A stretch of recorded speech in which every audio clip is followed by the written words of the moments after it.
هر سحر خیز و بیادی دوست یک فریاد کن، خانه دل را به ذکری لا اله آباد کن. هر سحر خیز و بیادی دوست یک فریاد کن، خانه دل را به ذکری لا اله آباد کن.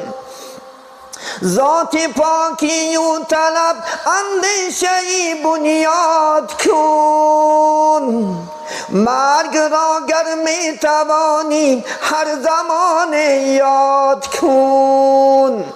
ذات پاکی و طلب اندیشه بنیاد کن، مرگ را گر می توانی هر زمان یاد کن. بندگان را کاتبیم سرعت نمود است از ازل، حاصل دنیای خود را چیست از بحر اجل.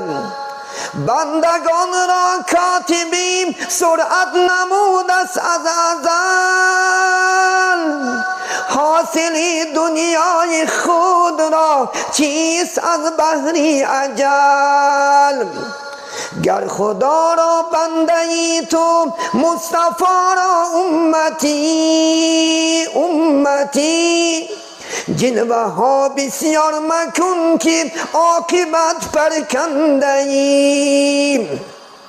گر خدا را بنده ای تو مصطفی را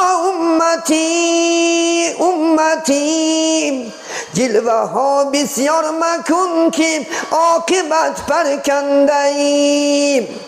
مرد ظالم در قیامت غارتی جان می کند، گر تو شاهی عالمی بر خاک یکسان می کند. مرد ظالم در قیامت غارتی جان می کند، گر تو شاهی عالمی در خاک یکسان می کند. در لبی دریای عصیان الها بسته ایم، باز می گویی که دامن تر مکن هوشیار باش.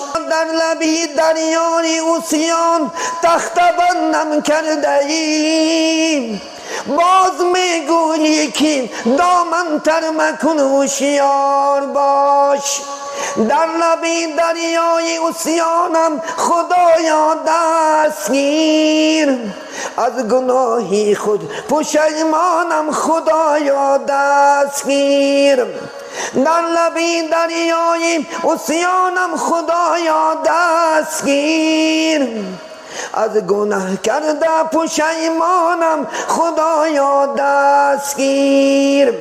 هر سحر خیز و بیاد دوست یک فریاد کن، خانه دل را به ذکری لا اله آباد کن. خانه دل را به ذکری لا اله آباد کن.